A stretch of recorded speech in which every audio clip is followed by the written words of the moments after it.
Olá, milords e miladies da Terra Leste, voltamos aqui 24 horas depois, né, cada vídeo, pelo menos 24 horas. Pô, foram 3 episódios, né, o negócio foi tenso, e aí a gente tem que estudar bastante pra poder trazer um conteúdo legal pra vocês. Como prometido, estamos aqui, terceiro episódio da segunda temporada, fazendo aquele review bonito, sagaz, do jeito que vocês gostam, imparcial, criticando, trazendo argumentos com as críticas, falando bem, trazendo argumentos, falando bem. Bom, hoje, tô gravando de dia aqui pra vocês, se vocês ouvirem um neném no fundo, é o meu filhote, e aí não tem problema, vida que segue, porque aqui é vida real, aqui é vida real. Bom, a gente começa já recapitulando uma cena da primeira temporada, que é lá o cavalo, né, o Derek, agora eu esqueci o nome do cavalo, mas começa ele já com o Elend lá falando, e Elend não conseguindo dominar ele, porque ele é o cavalo de Isildur, e aí, cara, vira o amigão do Isildur, fala assim, não, deixa ele aí, ninguém vai conseguir fazer nada mesmo, então o cavalo sai, foge, e eles deixam o cavalo por lá e tal, e a gente já sabe que Tolkien tem essa ligação muito forte com o cavalo, né? Tem vários cavalos na literatura do Tolkien que tem nome,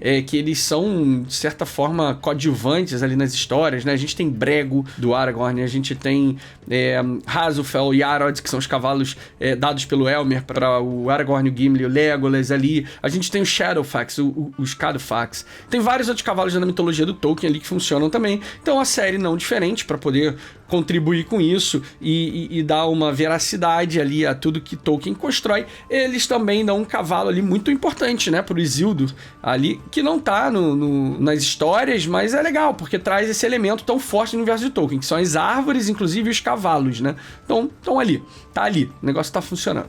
A primeira cena, ela já passou na primeira temporada, tá? Eles só recolocaram ela ali de novo. E aí o cavalo foge e tal, e encontra lá os orcs, né? Ele vai fugindo lá das montanhas até onde, na teoria, aconteceu aquela primeira guerra da primeira temporada. E o que acontece? O cavalo dá simplesmente um pau nos orcs, né? E, cara, aquele coice crava o orc na árvore, enfim, depois o outro, e acaba fugindo. Eles chamam lá de floresta escura, enfim, e falam, não, deixa lá, porque nada sai de lá, né? Por que nada sai de lá? A gente vê posteriormente ali, e eu já vou falar pra você. Então fica aí, já dá o like, já compartilha, já ativa o sininho, farol de Gondor, bandeirinha, o que vocês quiserem, porque vocês são todos bem-vindos por aqui. Vamos que vamos. Bom, aquela floresta negra é só uma floresta ali que eu acho que os orcs falaram, né? Alguma floresta mais obscura que fica ali naquela região de Efelduath. O que é essa região? Essa região, se vocês pegarem Mordor, vocês veem que é aquele quase quadradinho com um traço no meio. Aquele traço no meio são essas montanhas, tá? E Efelduath significa cercas afastadas das sombras escuras. Pois é, né? Grande pra caramba. Isso é o que significa o nome dessas montanhas que ficam ali. E ali, exatamente nesse traço, é onde a série colocou a região de Ostiria, que é aquela torre onde o Arond ficava na primeira temporada e tudo mais, onde aconteceu bastante coisa. E um pouquinho mais acima de Ostirith, ali, já nas montanhas, já na borda das montanhas ali, a gente tem a passagem de Cirith Ungol, que a gente viu o Frodo passando com o Sam, e é onde eles encontram a Laracna.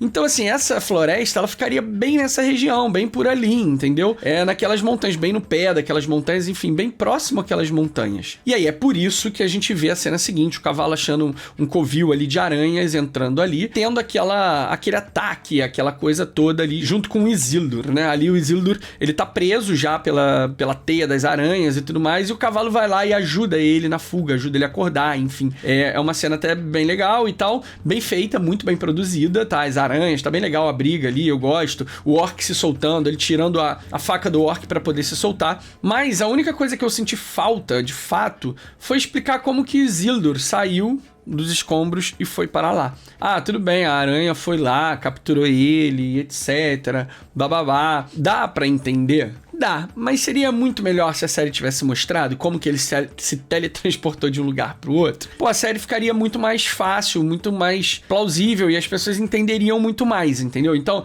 essa falhazinha de roteiro é exatamente, por exemplo, o que, ou de direção, ou de escolha de cena, é o que eu sempre critiquei um pouco mais da primeira temporada, entendeu? É algo que agrediu, que, mudou a história? Não. Mas é algo que seria melhor explicado? Seria. A série poderia ter feito isso, entendeu? Bom, e aí a gente volta lá pra Númenor, que é onde o corpo do rei tá sendo velado. E, cara, a Miriel toma um tapão já na lata, né? Cara, o que acontece? Ela se mostra misericordiosa, né? Ela não vira e fala, prende, porra, eu sou a rainha, rainha, eu que decido. Não, cara, ela mostra o tempo inteiro que ela é uma rainha empática, né? Que ela tenta servir ao povo. E aí ela fala, pô, você perdeu quem? Ela sabe que a mulher perdeu alguém. E aí ela fala, meu filho, não sei o que, ela vai lá, abraça e tal, e aí tem uma cena bonita ali de compaixão. Isso é legal, cara. A gente tolerar o erro das pessoas, né? E a gente não simplesmente falar, errou, tipo, acabou, entendeu? Tipo, cancelar a pessoa porque ela cometeu um erro. Entendeu? Então é legal você tolerar esse erro, você entender a situação. O que ela fez? Pô, errou, vou lá e vou mandar pra forca? Não. Pô, por que ela errou? Perdeu um filho, com certeza na guerra, tá sofrendo. Que eu tô sofrendo, eu perdi minha visão, o outro ele perdeu o filho. Pô, então, cara, vamos tentar entender, vamos melhorar a situação. Deu um abraço ali, pá, não sei o que, resolveu. E tá tudo bem. Não que essa pessoa não tenha que pagar e não deve ter sido presa ali durante os dias. Mas, enfim, isso significa compaixão, tá? Bom, e aí a gente vai pra aquela cena dela lá com o Pharazôn, ela escondendo a pulseirinha, que mais na frente a gente vê que é a chave de onde tá a Palantir. Ela tem... Ali é engraçado porque a Pharazôn, ele tem é o Pharazôn, né? Nessa época ele ainda não é Ar-Pharazôn. Ar é um título pros reis de Númenor, tá? Ele é o Pharazôn ainda. Ele ali solta um diálogo como se ele soubesse que ela tá com uma chave pra umas portas de alguma coisa, né? Mas é uma parada aleatória que ele falou, mas pega bem ali na série. E aí tem a escolha do vestido, você vê que ele tenta manipular ela pra ela escolher o vermelho, mas ela quer o branco igual o pai, porque ela é uma Elendil. Elendil, galera, vai haver agora, e já nesse episódio começa um racha político muito grande em Númenor. E é exatamente esse racha político que faz Númenor cair, tá bom? É esse racha político que faz Númenor cair. E é muito engraçado porque a gente vive isso hoje no mundo, né? A gente tá vivendo isso que foi escrito lá em Númenor, lá atrás, quando Tolkien escreveu sobre a queda de Númenor. E, cara, esse racha político vai ser dividido por dois partidos políticos. Literalmente partido político, tá? Isso fica enfatizado no Silmarillion quando a gente lê sobre Númenor. E aí, um deles são os Elendil, né? Que são o partido que ajuda, que gosta dos elfos e que adora os Valar, e o outro, esqueci agora o nome, depois eu vou trazer pra vocês. Ele é um partido que vai criar muita força, que é o partido que é contra os elfos, contra os Valar, né? E posteriormente, quando Anatar estiver em Númenor, ele vai estar criando um templo pra galera adorar Morgoth, né? E ir contra tudo aquilo que é bom na Terra-média. E é a galera do Pharazôn, né? E tudo mais. Então, a partir de agora, a gente tá vendo já essa guerra civil que vai acontecer. Ali a gente tá vendo o estopim dessa guerra civil que vai acontecer em Númenor, tá? Cara, e aí vem uma cena que, assim, o núcleo de Númenor, pra mim, é o menos bem desenvolvido, assim, sabe? Ele tem pontos altos, pontos positivos, mas tem muita coisa pra mim ruim. Tem muita coisa ruim. Por exemplo, eles estarem numa taverna conversando sobre depor a rainha, sobre tirar a rainha do poder. Cara, uma coisa, sou eu, um mero mortal, junto com vocês aí, sentados no bar, bebendo, cara, conversando sobre o presidente, entendeu? Ou a presidenta, e a gente fala, cara, meu irmão, não dá, não, esse presidente não dá, aquele presidente não dá, vamos tirar ele do poder. Pô, como é que a gente tira um maluco desse poder? Pô, tinha que ter um impeachment, tinha que ter uma parada. Uma coisa é a gente sentar num bar e falar. Cara, outra coisa é o Pharazôn, que é o 02, sei lá, cara, ele é, sei lá, o chanceler da mulher, sabe? Ele tá num bar falando sobre tirar a parada. Por mais que a filha do Elendil ser amiga do filho do Pharazôn, cara, pô, tipo, tá ali na taverna discutindo um assunto tão sério, tão bizarro, com o Pharazôn, que nunca teve com ela, sabe? Que não tem essa relação. Cara, tipo, porra, tipo, o Pharazôn com o conselheiro dele e o filho com o amigo conversando uma parada de Estado, sabe? Um segredo de Estado, numa taverna pública. Cara, não. Isso aí, pra mim, realmente fica ruim. Esse roteiro, pra mim, é fraco, é o que eu falei da primeira temporada. Então, tem aí um problema, entendeu? Tem um problema no núcleo de Númenor, pra mim, claro, que a série não consegue consertar, e eu não sei porquê, eu não sei se tem alguém à parte, assim, tem o gerente do núcleo de Númenor, entendeu? Eu não sei se tem esse cara lá, nessa posição na série, porque se tiver esse maluco aí, não dá, brother. Você pega a série, todos os outros núcleos tendo diálogos muito legais, tendo coisas muito legais, e você pega esses erros primários, assim, bizarros, sabe? Isso pra mim não dá. Você vê que o diálogo é até legal, sabe? O diálogo deles confabulando é até legal, mas o local, né, a produção ali não funciona, cara. Aí quem tá escutando a parada é o garotão, amigo do Isildur, entendeu? Pô, isso podia ser dentro da corte, algum lugar, entendeu? Tipo, numa sala, numa parada. E aí o cara tá indo, porque ele vai visitar o Elendil, ele foi chamado pra responder alguma coisa pra rainha, ele tá passando, ele escuta atrás da porta, sabe? Mas não ele ficar atrás da pilastra, onde as pessoas estão vendo que ele poderia estar ali. Você entende? É isso que é ruim. E aí ele vai lá e cobra o garotão, entendeu? E aí dá uma esculachada no garotão, dá uma ameaçada no garotão, sendo que é o seguinte, cara, o garotão é o filho do Pharazôn, do chanceler. O cara é chanceler, vira e prende o maluco. Você, o quê? Você tá maluco? Vai ameaçar meu filho? Tá maluco? Vambora. Preso. Soldado ameaçando meu filho? Preso. Cara, sei lá, qualquer merda. Pô, quem é esse cara? Eu vou pegar o nome dele, vou prejudicar ele. Não, tipo, o Pharazôn fica assim. Então, assim, esse tipo de coisa pra mim tá fraco. O núcleo de Númenor pra mim tá fraco ainda. A série não conseguiu acertar. Eu sei que Númenor tá se desenvolvendo ainda pra virar o que vai virar, né, na série, mas pra mim tá bem fraco nesse sentido. E aí logo em seguida, né, mostra a cena da rainha, porque a garota fala, né, a filha do Elendil lá fala. Aliás, ela me dá raiva porque eu não gosto dela. Eu não gosto da atuação dela, mas eu não gosto, me dá raiva. O personagem dela me dá raiva. Mas eu percebi um negócio que eu vou falar pra vocês, talvez faça sentido. Cara, e talvez a série tenha acertado. Por que isso? Porque eu tô ficando com raiva dela, entendeu? Que ela é uma idiota e talvez a série esteja fazendo isso propositalmente e lá na frente eu vou falar pra vocês. Mas mostra a cena, né, dela falando que ela tem uma coisa que pode ser o segredo, que é a Palantir, que ela viu lá na primeira temporada. E aí agora mostra a cena da Míriel indo lá, abrindo a porta e não achando a Palantir, né? Cara, aí a gente vai pra Mordor, dá aquele salto, e aí começa com um diálogo entre o Orc conversando com a Adar, perguntando sobre, a guerra, a gente tem que guerrear de novo, a gente não quer guerrear, porque a gente tá bem aqui, a gente fez nossa parada, e aí Adar vira e fala, não, enquanto Sauron não tiver aí, a gente não souber de Sauron de fato, a gente tem que fazer a parada acontecer, e assim, confia em mim, papai tá aqui, papai Adar, e aí ele fala, não, beleza, aí logo em seguida mostra ele com uma orc fêmea e um neném orc, cara, e a galera começou a reclamar, porque orc criança não dá. Gente, eu sei, eu entendo que vocês ficam às vezes meio putos, porque eu gasto meu tempo indo contra os haters aqui, mas eu escutei uma frase uma vez na minha vida, que é assim, você não vai conseguir mudar o mundo, mas você é capaz de mudar o mundo ao seu redor. E eu acredito muito nisso. Então, quando eu gasto meu tempo pra ir de encontro, eu não quero nem falar combater, porque eu não tô aqui numa guerra, entendeu? Então, assim, pra ir de encontro com algo que a galera que, gosta de dar uns hate à toa vem falar, é porque, cara, eu acho que eu consigo, com argumentos, confrontar essas pessoas. Porque essas pessoas, na maioria das vezes, elas não têm argumento. Então, eu acredito que ela é um ser pensante, que da mesma maneira que ela pensa e sai escrevendo as coisas que ela sai escrevendo, ela também pode pensar e falar, maluco, será que isso aqui não faz sentido? Porque eu nunca pensei sobre isso, né? Deixa eu pensar. Então eu acredito que ali é um ser humano e que pode pensar. Então por isso que eu venho e argumento, tá? Gente, os orcs não se reproduzem da lama, como o Peter Jackson botou lá os Uruk-hai, não, gente. O Tolkien, ele é enfático, ele escreve isso no Silmarillion e em alguns outros lugares dos contos dele, cara, que os orcs se reproduziam como os primeiros filhos de Ilúvatar, né? Os elfos, etc. Então, assim, eles eram elfos, cara. Eles eram elfos. Tolkien cita sobre a virilidade, inclusive, dos orcs. Eles eram elfos corrompidos, entendeu? Então eles vão lá e se reproduzem dessa mesma maneira, gente, entendeu?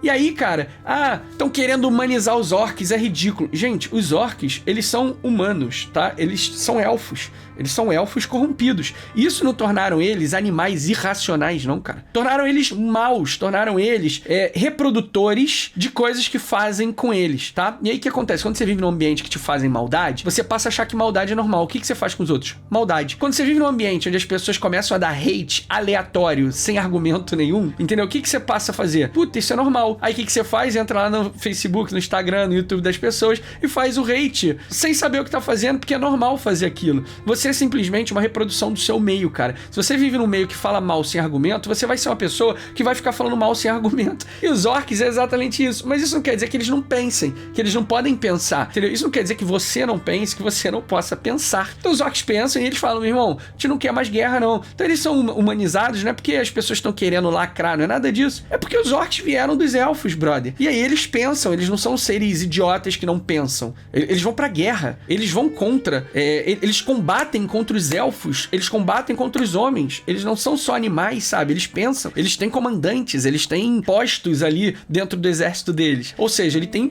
um mais inteligente que o outro, um mais experiente que o outro. Então, cara, é isso, galera. Vambora, sabe? Para de querer achar que tudo é lacração e segue o jogo, vamos lá. E aí já é diferente dos Trolls, que são criados através da pedra, não se reproduzem. Morgoth criou os Trolls, né? Então se os Trolls acabarem no mundo, extinto, acabou. E aí, o que acontece? Chega o Dunrod. Quando ele chega, eu até anotei aqui, o Dunrod chega, o Adar vai lá e fala: seja bem-vindo, troll das colinas, de Ered Mithrin, matador de gigantes de pedra, devorador de ossos de dragão, rainha dos Ândalos, Calice. Não, sacanagem, esse final ele não fala, mas ficou muito nessa parada meio Game of Thrones, assim, a apresentação da Calice. Cara, onde é Ered Mithrin que ele cita, né? O troll das montanhas de Ered Mithrin. Ered Mithrin significa montanhas cinzentas. Ered são montanhas, Mithrin, cinzentas, né? Por isso que Mithril, né, é daquela cor acinzentada. Ered, você vai ver nas montanhas, você vai ver em Ered Luin, que fica lá na esquerda, que é Lindon, né? Você vê também em Ered Lithwi, que são as montanhas do norte de Mordor, entendeu? E vida que segue, vamos que vamos. E então esse troll é de lá, essa montanha de Ered Mithrin, ela fica ali ao norte de Erebor, né? Que a gente viu lá no Hobbit, que é a montanha solitária. Ela fica ao norte da floresta de Mirkwood, né? Onde o Legolas vive, o Tandril é o rei. Ela fica ali em cima da planície de Rovanion, tá? Pra quem quiser se localizar no mapa. Detalhe atento para o piercing no mamilo dele, tá? Gostei, tem um piercingzinho no mamilo, maneiro, cool, maluco já aqui, ó, dos nossos tempos, entendeu? Vamos pra Eregion? Vamos pra Eregion. E aí, chega na Eregion, o que acontece? Durin chega mais, que a gente viu no último episódio, lá finalizando. Durin chega lá com Disa, que a Celebrimbor fala, ó, tem anelzinho pra você. Anel mágico aqui, ó. Pluc, vambora. Me dá Mithril, te dou anel. Entendeu? Isso pega muito mal, né? Mas é verdade, era assim que foi dito mesmo. Durin já vira e fala assim, meu irmão, quem é você? Né? O Durin é safado, né? E aí, o Anatar já começa com a ardilosidade dele. O que ele fala? Durin, se tu chega lá com anelzinho pro teu pai, tu vai reconquistar o respeito dele, sacou? Cara, o Anatar já começa ali, já, ó, já emocionar a parada. E aí ficou muito legal porque o Durin já saca que ele não conhece o Elrond, porque ele fala pra Disa, né? Pô, o Elrond nunca falaria que eu era, tipo, o cara mais inteligente, sacou? Eu nunca falaria que eu era inteligente. Eu gostei dessa cena, boa, e achei bacana a sacadinha ali e tal. Você vê que o Anatar, o Celebrimbor, ele tem o ego tão aflorado, né? Que ele passa por cima do próprio Anatar, né? Quando ele vira, a galera pede um tempo, a Disa pede um tempo pra pensar, e aí o Anatar vai falar que não, o Celebrimbor vai, opa, tem tempo sim. E aí corta pra esse diálogo entre a Disa e o Durin, que eu acho muito bom, porque você vê ela o tempo inteiro tentando resolver o problema da situação entre ele e o pai, né? Quando ela conversa com o pai lá no episódio passado, ela dá a dura no pai, né? Tipo, mostrando que o pai tá errado. Mas quando ela conversa agora com o Durin, ela também mostra o quão o Durin pode estar errado na parte dele. E ambos podem estar tentando dar o braço a torcer pra poder se reconciliar. Então eu gosto, mais uma vez, profundidade. Esse núcleo, o gerente desse núcleo acerta bem, porque tem uma profundidade muito boa sempre nas conversas, nos diálogos. Traz coisas pra nossa realidade, porque quem nunca brigou com alguém que gosta, com um amigo, com um pai, com uma mãe, com um irmão, enfim, quem nunca ficou com essa coisa e, pô, precisava se reatar e tudo mais, mas tem a questão do orgulho, então é bem legal, traz um pouco pra nossa realidade e os diálogos são bons. Volta pro Anatar ali, tipo, já começando também a botar uma pitada de Gil-galad contra Celebrimbor, entendeu?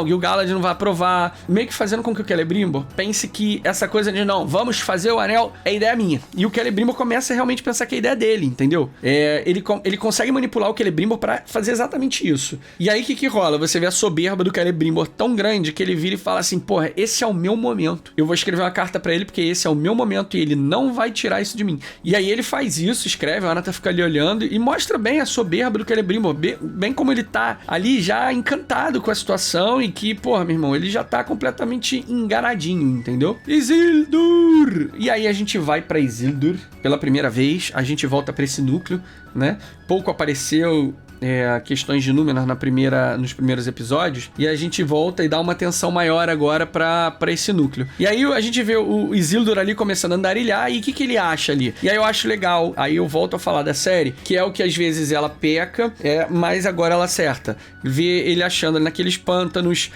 os corpos, e aí ele vê a bota, e ele calça com a bota, depois ele vê a espada, ele tá com a espada. Então não é uma coisa solta, entendeu? Tipo, como é que ele tá com uma bota? Como é que ele tá com a espada? Ele poderia ter achado pessoas? Sim, poderia, mas não mostrou. Então se não mostra, a gente não tem noção. E ali a série mostra, entendeu? E que não custa nada, cara. São 10 segundinhos ali de uma tomada pra poder dar uma situação pras pessoas, entendeu? Para as pessoas poderem se situar. E também já fala o seguinte, bicho, teu povo morreu uma galera, fica atento aí, né, que tem treta.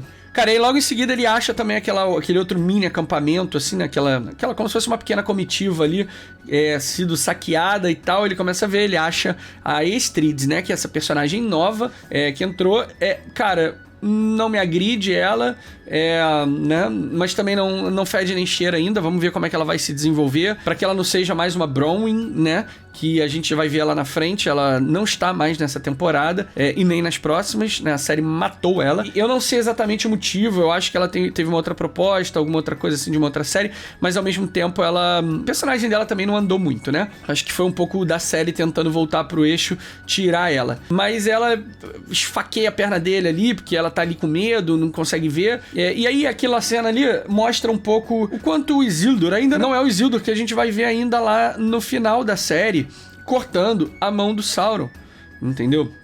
Não é esse Isildur, porque o Isildur ali ainda é um garoto. Aquele cara lá já era tipo filho do rei, que já estava para assumir o reinado, porque já tinha vivido muita coisa, que já tinha muita experiência. Diferente dos elfos, os homens vivem pouco. E esse arco de amadurecimento do homem, ele é muito, muito menor, entendeu? Então não adianta você querer que o Isildur seja um cara fodarasco no momento que ele não é ainda, entendeu? Que ele tá aprendendo, ele é um moleque que tá começando a viver. Você vê que a primeira facada que ele toma ali, ele fica, eu não sei como é que foi nunca tomei uma facada. Então isso mostra bem, né, a imaturidade dele, muito essa coisa dele ser juvenilzão ainda, né? E aí, cara, eu acabei de tocar num assunto que me fez pensar uma coisa muito importante. As pessoas estão reclamando, Sauron morreu perdeu a forma física dele pros orcs, né? Até parece, Sauron era super poderoso, perdeu a forma física pra aqueles orcs, não sei o quê. Cara, Isildur cortou a mão de Sauron com uma espada quebrada, brother. Com uma espada quebrada, sozinho, entendeu?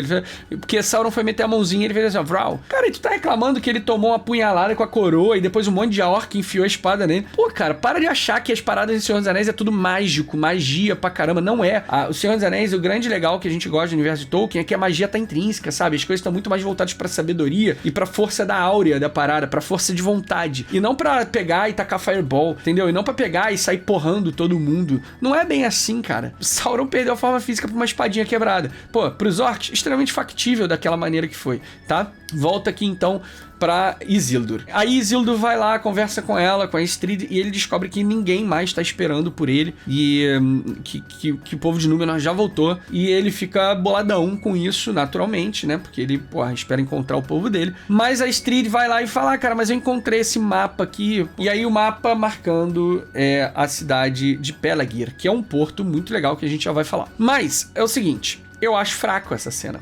Por quê?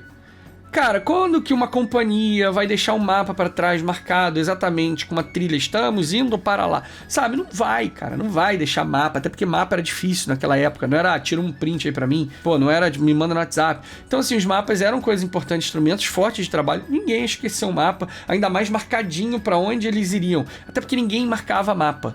Entendeu? Porque o mapa era como se, a gente tivesse aqui um objeto de estudo, né? Você não ia ficar escrevendo no mapa, porque, caralho, ia ter que reproduzir outro, ia ficar rabiscando o mapa. Então não, cara, sabe? Não ia. Acho fraco isso, não achei bom. Acho que sempre que tem Númenor envolvido, pessoas do Númenor, núcleo de Númenor envolvido, a série dá um mole, entendeu? Acho mesmo isso. Tá vendo, galera? Eu critico a série, eu também falo coisas ruins da série, só que eu uso argumentos. Bom, mas aí beleza, eles vão indo lá pra Pelagir, e aí ele pergunta, mas você tá procurando alguém, né? Você perdeu alguém? Ela, eu me separei do meu noivo, não sei onde ela tá. E aí, dá aquela brochada no Isildur, né? Que ele já tava com a maldade no coração, a gente sabe como é que funciona essas paradas. Garoto novão, cheio de hormônio ali, né? Vê a menininha depois de quase morrer, fala, minha chance, né? E aí vê a menina falando de noivo, dá a brochada, entendeu? Ficamos todos brochados, porque a gente queria dar aquela chipada, que a gente sabe que vai ter, mas, né? Dá aquela paradinha. E aí eles seguem pra Pelagir. E o que acontece? Vem aquela carrocinha parada. Vai lá e para, e a menina fala pra ele, poxa, mas é meio perigoso, não vamos. Ele, vamos dar uma comidazinha ali só, eles estão precisando, estão com fome e tal, bobão. Até parece. Não até parece não, galera. O que acontece? A menina, ela vem de uma região que só deu cagada até agora. É uma menina que cresceu numa situação muito mais difícil ali. Cara, o cara é de Númenor. Não tem merda. Númenor é lindo. Númenor tá tranquilão. Númenor tudo beleza, entendeu? Não tem orc em Númenor. Não tem nada. Não tem... Sabe? Então, tipo assim... Cara, é natural que o maluco seja... Vou responder. Pega a menina que foi criada lá na favela, entendeu? Esperta.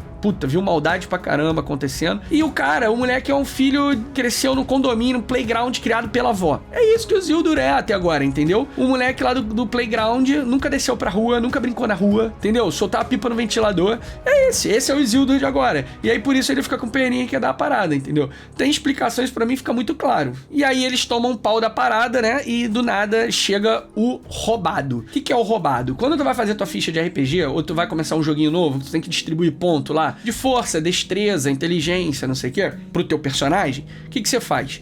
Pô, você tem um número X de ponto, você tem que distribuir. Você nunca vai conseguir ser bom em tudo. Você tem que equilibrar teus pontos ali. Se teu cara for muito forte, ele não vai ter a destreza tão alta, né? Ou então a inteligência dele vai ser menor. Ou então no RPG, dá pra você rolar o dado pra cada coisa que você vai fazer. E aí no caso o Arondir, ele ao invés de ter os pontos, sei lá, 80 pontos pra distribuir nas paradas e aí ele equilibrar, ele falou, não, eu não quero 80 pontos, eu quero rolar o dado. E aí o cara jogou um D20 pra cada quesito.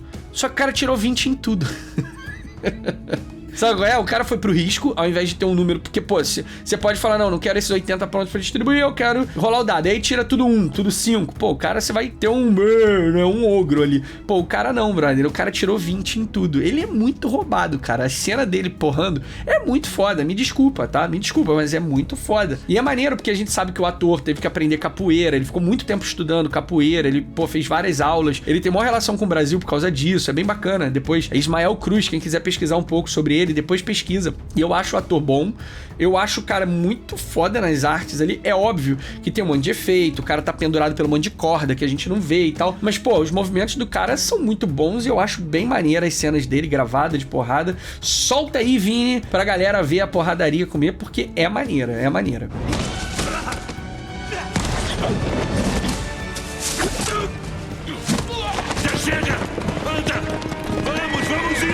Bom, e aí a gente volta, chegam eles em Pelagir, né? E o Arondir todo boladão, e depois que ele mata todo mundo, ele é bem escroto ali com o Isildur e tal, não sei o quê. E aí a gente entende por que ele tá bem escroto. Porque a gente chega lá e a Bronwyn tá morta, né? E a gente começa a entender que as madeirinhas que ele tava carregando não é pra uma fogueira comum, era pra pira da Bronwyn. Mas aí entra o Theo, que, cara, eu não consigo... Eu já falei da Morphe Clark, da Galadriel, que eu tenho um problema um pouco com a questão de feição do rosto dela. Eu não acho ela uma pessoa carismática, eu não acho que ela traz emoção com as feições do rosto dela, eu acho ela meio congelada. Já o Theo, o meu problema com o Theo é o seguinte, expressão corporal. Cara, toda vez que você olha o Theo, na moral, vou até levantar aqui pra vocês. Toda vez que você olha o Theo, ele tá assim, ó.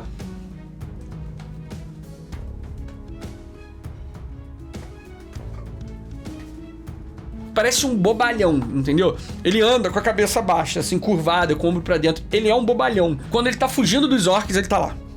Quando ele tá feliz, ele tá lá. Quando ele tá triste, ele tá lá. Quando ele põe a espada e tá com dor aí. Então, tipo assim, eu tenho um problema muito grande com a expressão corporal dele, cara. Eu acho ele muito fraco nisso. Eu acho que tinha que fazer umas aulas lá, botar o moleque numa dança, botar o moleque, sabe, em aula postural pra ele, pô, ter um crescimento ali. Porque, pô, o moleque já passou por uma porrada de coisa, então, assim, já deu pra ele ter um crescimento, uma parada legal, sabe? E eu acho que isso peca muito a interpretação dele, eu não sei, sabe? Isso é um pouco de direção, isso é um pouco dali do diretor, tá com o ator, desenvolvendo o ator, o lado dele, enfim. E, sabe, pega um pouco. Aí você vê ele pegando o fogo da mão do Arondir pra jogar pra queimar o negócio da mãe. Primeiro ele já entra na cena assim. Aí depois que ele entra na cena assim, ele já tira da mão do Arondir, joga e já sai assim. E daí ele vai, se afasta e fica olhando pro horizonte enquanto todo mundo tá vendo a pira lá da mãe dele sendo queimada. É isso, é a minha crítica a essa parada. Tipo, a cena é mal feita, a cena é ruim, a cena não sei o quê. Não, pra mim é ele que me incomoda, entendeu? Esse é o meu ponto. Bom, chegando em Casa Dum, lá um pouco mais ao norte, lá nas Misty Mountains. E aí, galera, eu não sei se todo mundo sabe, a galera que conhece um pouco mais de Tolkien sabe. Casa Dum, mais pra frente, fica conhecido como Moria, tá? E Moria é a palavra em Sindarin. Casa Dum, na língua dos anões, tá, cara? Dos anãos, tá na língua deles. Então, assim, Moria é como ela fica conhecida depois em Sindarin, que significa abismo da escuridão, abismo negro, enfim. Que é lá a cidade que o Gimli passa, que a gente vê no Senhor dos Anéis, tá? É a mesma cidade, tá bom? Voltando aqui, então, o que acontece? A gente vê o Narvi chegando e falando a galera, pô, Narvi, fala lá com o rei, pô, Narvi, não sei o quê. E a gente vê ele entrando lá pra sempre estar comunicando ao rei, né, ao Durin III. E a gente vê o Narvi agora muito mais crescente, né? Ele que apareceu só essa temporada, mas você vê ele crescendo, ele tá virando uma espécie de gerente ali pro reino, né? Ele tá sempre reportando as coisas pro rei Durin IV e tal, então ele tá crescendo nesse aspecto. Ele tá se tornando um cara importante. Eu já falei pra você vocês. A gente sabe que o Narvi vai ter um papel muito, muito legal aí. Ele que faz as portas de Durin, né? Aquelas portas do Reino de Moria, junto com o Celebrimbor, né? E eu quero ver isso acontecer. Provavelmente isso deve ser no próximo episódio, ou ainda nessa temporada, com certeza, porque os anéis, a gente sabe que Eregion cai nessa temporada, e isso é antes de Eregion cair, né? Narvi chega lá e aí fala com o rei rapidinho, dá um report lá das paradas, passa o relatório, e aí o que acontece? Logo em seguida entra o Durin. E aí começa um belo de um diálogo de reconciliação entre os dois, tá? O Durin IV, né, o filho dele, vai entregar a notícia de que Celebrimbor ofereceu lá o anel pra eles poderem resolver o problema de Casa Dûn, e ele acaba falando lá, olha, pai, não sei o quê. Aí o pai pensou, isso? Aí, não, pô, eu errei, eu sou cabeça dura, igual você, a gente é muito assim. Você vê que ele fala que ele errou, mas ele mostra pro pai que o pai também faz as paradas com eles, e que ambos ali são iguais, e por isso que eles têm esse problema. Cara, e aí, mais uma vez eu falo pra vocês, isso é muito legal, porque quem nunca teve um diálogo desse com um amigo, sabe, se reconciliando com um pai, com uma mãe, com um irmão, enfim, com um ente querido, né? Uma pessoa querida. E aí esse ente, no caso, não é o Barbárvore, tá? Mas enfim, é piadinha de quinta série horrorosa, né? Desculpa. Mas enfim, é um diálogo profundo, é o que me faz... Casa Dûn, ele consegue me fazer emocionado e risonho ao mesmo tempo, porque ele tem vários alívios cômicos, assim, eles são engraçados, mas ao mesmo tempo eles entram e mudam, conseguem mudar uma chavinha muito rápida de coisas muito, cara, muito profundas, sabe? Que é maneiro, é legal, cara. E tem essa identificação com o público, né? Eu, pelo menos, tenho muita identificação. E esse diálogo é muito foda, porque termina com o Durin, o pai falando assim, pô, você tá acabado, né? O Durin terceiro falando pro quarto assim, pô, você tá com a cara de acabado. Aí ele fala, pô, os mineiros têm uma mão muito forte, né? Uma mão muito calejada, né? E elas ferem com força. E aí, cara, o Durin terceiro vira pro quarto, né? O pai vira pro filho e fala, deixa os seus filhos crescerem pra você ver. Tipo, porra, soco no estômago, né? Tipo assim, cara, quando seus filhos crescerem, você vai ver como é que eles não vão te dar umas porradas fortes também. Cara, genial, genial. É isso que eu falo, entendeu? A profundidade tá aí, cara, é muito bom a série nesse sentido. E, cara, e termina ali em Casa Dûn, ele falando pro pai, olha, lembra daquele discurso que você deu pra mim, que o destino dos elfos é mudado por, criaturas muito mais importantes e tal? Pô, pai, eu tô com medo dessa parada do anel, né? E ele utiliza o discurso do pai, que era muito temeroso quanto a poder escavar lá o Mithril e poder dar pros elfos pra alterar o destino dos elfos. Ele muito temerosamente faz esse discurso na primeira temporada, e o Durin IV, filho, acaba usando contra o pai agora o próprio discurso, dizendo, eu também tô com cagaço, pai, por causa disso, talvez o senhor esteja certo e tal. E aí termina com o pai, tipo, assim, caralho, eu falei essas mesmas palavras eu falei, né?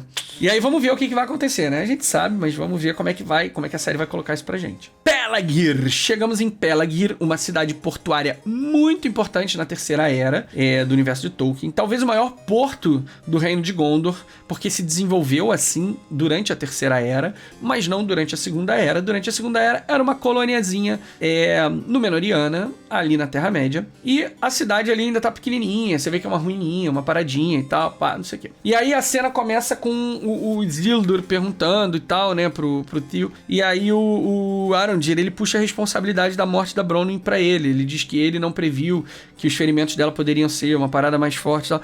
Cara, era o que dava pra fazer, porque a mulher saiu repentinamente, né? A Bronwyn saiu repentinamente da série. Eu não tenho o porquê, mas eu já sabia que ela ia sair nessa segunda temporada. Eu não sabia se ela voltaria depois, mas eu sabia que ela não estaria nessa segunda temporada. E agora, pelo visto, ela não volta mais, né? Acabou. Zanine já não pertence mais à Terra-média. E era o que dava pra série fazer, a morte dela, né? E aí o Arondir, puxa pra ele, sabe que amava. Não vamos ter um casamento élfico entre elfo e humano novamente, entendeu? Sem ferir aí o universo de Tolkien. Então, pra galera que estava receosa e não é fiel, então não fica mais boladinho, porque não vai ter, já tá morta. E aí o Arondir fala pro Isildur ali, rola um diálogo entre ele e o Isildur, e ele fica, cara, a galera foi embora, mas fica tranquilo que você vai se unir à sua família de novo. E aí quando ele fala isso, o Theo fica boladinho, porque sabe que não vai se unir à família dele. Logo em seguida, tem um diálogo, inclusive por causa dessa cena, do Arondir tentando deixar o Theo mais tranquilo.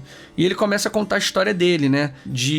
Você conhece o reino de Beleriand? E aí o Theo, uma cidade élfica. Ele, não, cara, é muito mais do que isso, é um reino. Bom, e aí é muito legal pra quem nunca leu os livros ou nunca se aprofundou muito dentro da mitologia do Tolkien, saber que Beleriand, ele é basicamente a Terra-média da Primeira Era. existia uma Terra-média na primeira... Aliás, a Terra-média se chama Terra-média porque ela ficava na parte central. Ela não ficava nessa ponta oeste, como a gente conhece, com o mar beirando ela, com aquele mapa que você conhece. Né? Olha aí, você tá vendo o mapa agora de Beleriand? Beleriand é toda essa região azul aqui, que foi simplesmente naufragada com o fim da Primeira Era, tá? E na Primeira Era, tudo aconteceu basicamente aí, tá? A Terra-média se chama Terra-média porque você tinha Beleriand, a Terra-média, e você tinha o leste, né? Somos nós, basicamente. E aí o que acontece? Em Beleriand é onde aconteceu tudo na Primeira Era, onde a gente tem vários reinos importantes.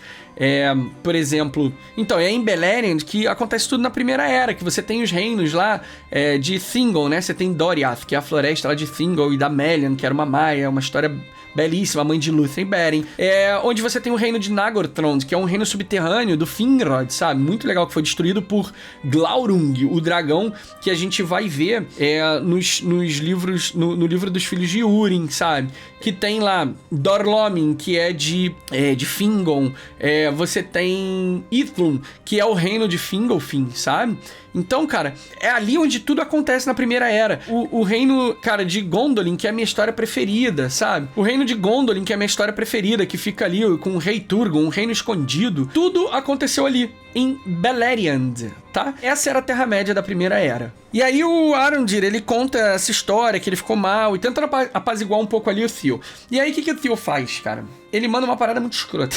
Ele fala, pô, você conheceu meu pai nesse tempo que você ficou vigiando a gente? Ele, não. Aí ele falou, pois é, eu também não. Mas de uma coisa eu sei, você não é ele. Então ele meteu a seguinte clássica, assim, bora jogar jogo da vida? Cada um cuida da sua. Foi basicamente o que ele meteu ali, entendeu? Pro Arondir. E, cara, te falou, não quero mais conversar com você, por mim a conversa rompeu aqui agora. Sabe, ele é um menino bobinho, ele é um menino xoxinho. Eu já falei que eu não gosto muito do personagem dele, né? Mas muito mais pela interpretação dele, não pelo personagem em si. Mas você vê que ele é um moleque bobinho, é um moleque fraco. É isso que a série tá tentando mostrar, que ele é um garoto fraco, entendeu? Aí com certeza ele vai ser corrompido. Eu acho que ele pode se tornar um dos... ele é fraco, mas ele é esperto ao mesmo tempo, sabe?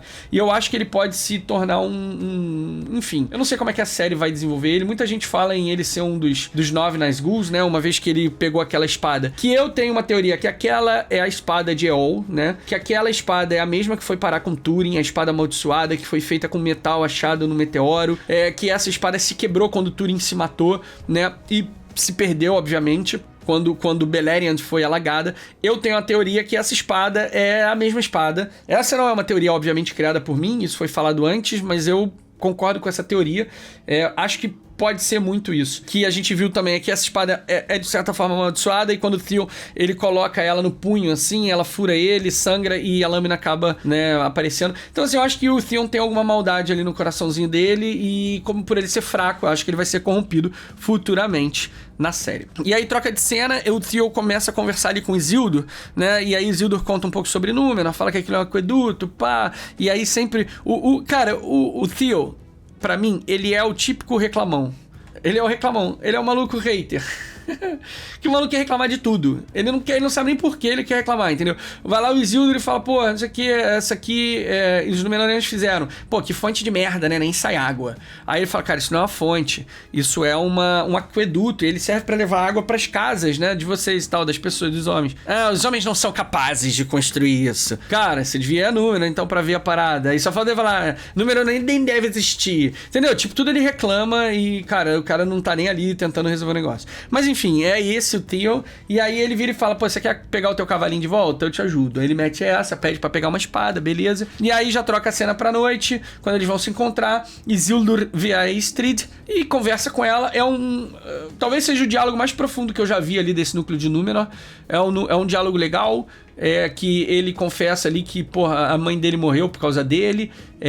Alexandre, isso não tá nos livros. Não tem no livro absolutamente nada. Não tem nem falando sobre a mãe do Isildur, entendeu? Cara, deixa a série falar, dá um final pra parada. A gente precisa que as histórias tenham uma ideologia, um fim, sabe? Que tenha um arco na parada. Então é importante a gente entender o desenvolvimento do Isildur. Por que o Isildur é assim? A série encontrou uma maneira de contar. Por que ele é um cara sensível? Por que ele é um cara que é inseguro? Entendeu? Por que ele não sabe ainda? Por que ele quer fazer algo grande? Então assim, a série encontrou dessa maneira. Deixa botar ali, galera. Pô, não tem. O livro não falou nada sobre nada. Então a gente precisa ver o que a série vai fazer. fazer. E aí, ele conversa com ela, com a Astrid conta as coisas dela também, bababá. E aí o Theon, ele escuta, né, e esboça a chorar, porque ele não consegue chorar, né? Um menino, porra, tem dificuldade, vou te falar. E aí, cara, beleza, eles resolvem lá pegar o cavalo. E aí a Astrid mostra que ela tem a marca de Mordor. Provavelmente, em algum momento, ela teve que ajoelhar pra sobreviver. Porque ajoelhar era sobrevivência. Então em algum momento ela teve que ajoelhar. Mas assim, eu acho que ela não me parece ser uma espiã de Mordor, sabe? Eu acho que é muito mais uma pessoa que tá fugindo e quer sobreviver. Quer ficar bem é isso, quer sobreviver. E aí ela queima essa marca de Mordor como se ela estivesse apagando essa história dela. E os dois vão lá pegar o cavalinho. Achei a cena maneira até o ponto de que o Theon se entrega pros caras. Fala, oi, tudo bem? Posso me aquecer? Por quê? Ele quer salvar o Isildur. Cara, o cara não podia pegar uma pedra e tacar no mato do outro lado pra chamar a atenção dos caras. Do outro lado, ele precisava entrar. Não era uma parada de vida ou morte que ele falou, pô, o Isildur só vai ser salvo se eu entrar. Ele poderia pegar uma pedra e tacar lá do outro lado do mato. Ele poderia ter feito alguma coisa assim, mas beleza. Aí ele foi, se entregou e tal, bababá. Beleza, correria que segue. Aí vem um machado e crava. Pô, aparentemente a gente já pensa, né? Puta, Arondir de novo ali salvando a galera. Mas não é o Arondir, não é o Arondir, não é nenhum elfo. Uma ente-esposa. E aí, por que ente-esposa e não ente? Porque a gente já viu nos trailers que as ente-esposas vão aparecer. Isso é muito legal, porque é um fanservice também. Porque mostra que as ente-esposas estão sumidas, né? Lá no filme do Senhor dos Anéis. Elas são extintas, na teoria. E aí, extintas ou sumidas, nunca mais sabem dela. Então a gente vai ver as ente-esposas. E talvez a gente saiba um pouco sobre pra onde elas foram parar com a série. E aí, cara, você vê que, puto, o machado do cara que tava cortando a árvore voa e acerta. Então, de fato, foi uma ente-esposa. E ali, depois, o Theon também... O Theon, quando sai correndo e tal, e grita, Isildur... o Isildur até ameaça voltar ali. O garoto Theon, ele é pego por um ente, com certeza, né?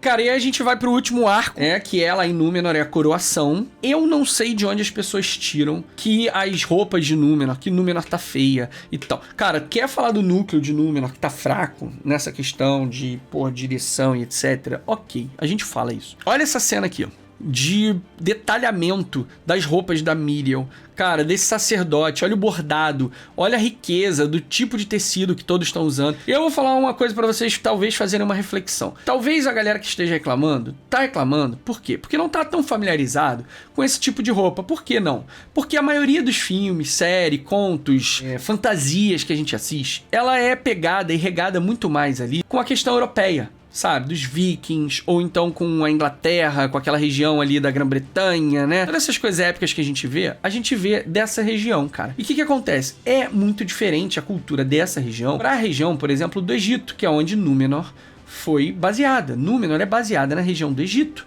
tá? Pra quem não sabe, Tolkien fez Númenor se baseando nos povos egípcios, que são, tipo, como se fossem as primeiras civilizações dos humanos, etc. Cara, o Egito era super desenvolvido. E aí você tem ali no Egito, super desenvolvido ali, os povos árabes, né, e tudo mais. E aquela roupa é condizente, cara, com o que tinha naquela época, naquela região. Então talvez você, por ver coisas muito mais da Europa, você tenha absorvido isso e acha que aquilo parece com a novela da Record. Eu já falei em outro vídeo. Cara, a novela da Record não é que ela tem um figurino ruim, cara. É que ela tá retratando histórias bíblicas. E onde se passam essas histórias bíblicas? Exatamente nessa região, cara. Entendeu? Do Egito, nesses países próximos ali, na Judéia. Cara, é por isso que essas são as roupas. E por isso que você fica com isso na cabeça. Essa coisa da riqueza da roupa. Cara, a fotografia tá maravilhosa, cara. Eu realmente fico perplexo quando as pessoas falam isso. Porque eu não consigo ver argumentos que elas só falam, tá igual a Record. O que tá igual a Record? Ah, tá igual a Record. Mas o que tá? Elas não trazem esse argumento. E eu tô tentando aqui um pouco argumentar com vocês o porquê que eu acho que tá boa essa parte de Númenor, mas tá ruim outras, né, que são muito mais voltadas pra roteiro e direção, escolha de cenas em si, entendeu? Diálogos, etc. A gente tem ali a coroação, já começa uma pessoa já reclamar e tal, não sei o quê, e aí mais uma vez a Miriel tenta ser cordial e ela dá um discurso muito bonito, muito legal, que as pessoas ali, contemplam, mas aí chega a idiota da filha do Elendil com a Palantir, né? Cara, e aí idiota, porque ela é uma idiota, e aí quando eu falei pra vocês que ia falar um pouco sobre ela, cara, a série tá dando ódio dela, e eu já acho ela ela, tipo, chatinha, sabe? Só que, pô, a série tá conseguindo cumprir o objetivo dela, que é fazer o quê? A gente ficar ali com raiva dela de fato. Porque dá raiva dela. Ela é, tipo, ela é sem sal, mas ao mesmo tempo ela quer estragar o plano todo de tudo e de todo mundo. Você sabe o que ela me remete? Ela me remete exatamente, assim, um tipo de pessoa que a gente vê muito presente hoje no nosso dia a dia, que é o seguinte, são pessoas que vivem dentro de uma bolha, né? Pessoas que nunca saíram ali da sua bolha, por exemplo. Pô, vive ali no bairro riquinho e tal, não sai dali porque a escola dela é ali, a faculdade dela é ali, as festinhas dela ali, os amigos dela são ali. Aí quando ela sai pra ir pro aeroporto pra fazer uma viagem, entendeu? Pra ir no bairro vizinho do amigo, porque é um bairro rico também. E aí ela não passa, ela não sabe que tem gente que tá com fome, que tem gente ali que mora no país dela com fome, tá ligado? Que tem miséria na parada, que tem uma favela logo ali. Por quê? Porque ela vive numa bolha. Essa menina, a filha do Elendil, pra mim ela representa isso, cara. Ela não tem conhecimento do mundo, ela não tem conhecimento das coisas que aconteceram, mas ainda assim ela quer dar opinião sobre algo que ela não conhece. Ela quer ter opinião política sobre as pessoas, a classe D e F, mas ela nem sabe como é que essas pessoas vivem, ela não tem contato com essas pessoas.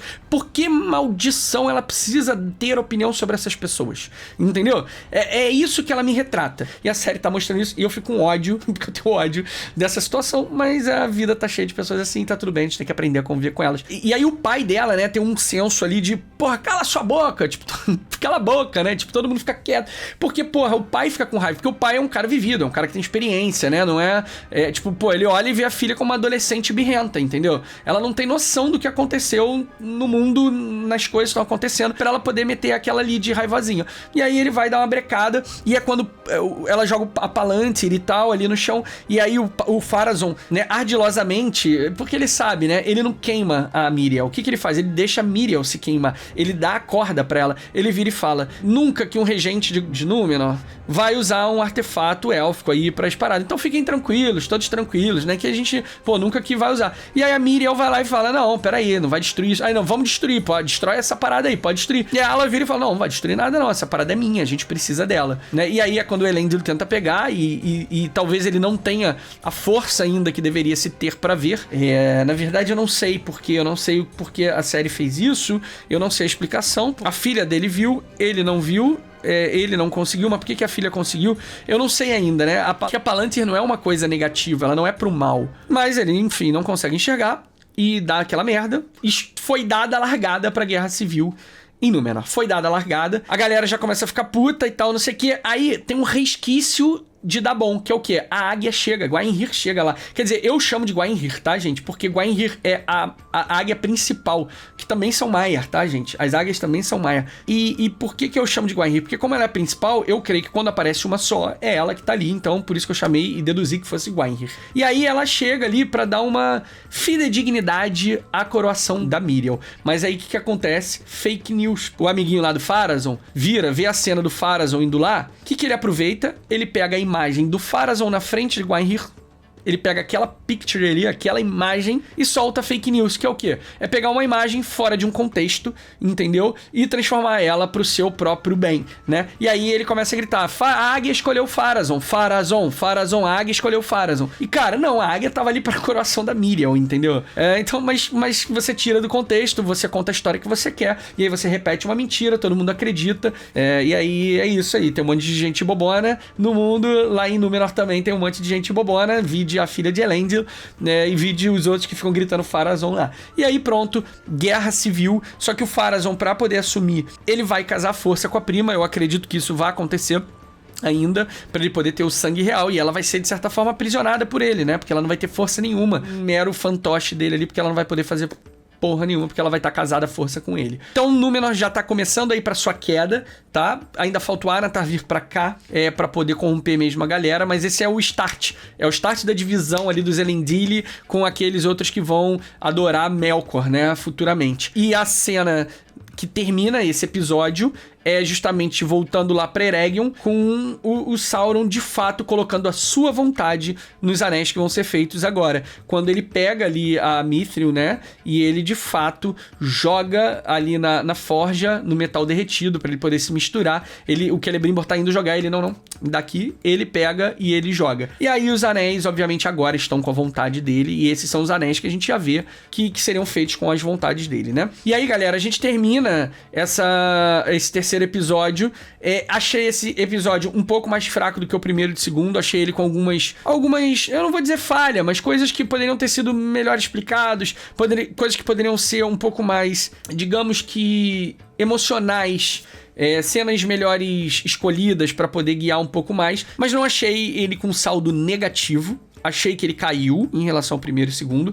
Coisa que aconteceu lá na primeira temporada também. A gente tem aí o quarto, quinto, sexto, sétimo e oitavo episódio ainda pela frente pra gente fazer análise, pra gente ter um monte de coisa, muito conteúdo. E aí eu peço pra você que gostou do vídeo, já larga aquele like, já deixa teu comentário aí sobre coisas que você gostaria de ver. Eu vou começar a fazer vídeos agora, porque como saíram os 3 episódios juntos, eu acabei fazendo um vídeo por dia. Mas a partir de agora, que a gente vai ter um espaço de uma semana, eu vou começar a trazer outros conteúdos voltados pra essa parada, pra teorias, pra explicar um pouco melhor sobre reinos, sobre outras coisas. Eu vou começar a trazer esse tipo de conteúdo pra gente. Deixa nos comentários aí o que você gostaria de ver, o que você queria entender, o que você tá achando, o que você não tá achando. Pode criticar, mas lembra, critica deixando argumento legal, tá? Critica de forma educada, tá? Não precisa ofender ninguém, até porque ninguém tá sendo ofensivo com você que não tá gostando da série, tá tudo bem se não gostar. Segue o jogo, ativa a bandeirinha, ativa o farol de Gondor. Muito obrigado e espero vocês no próximo vídeo, tá bom?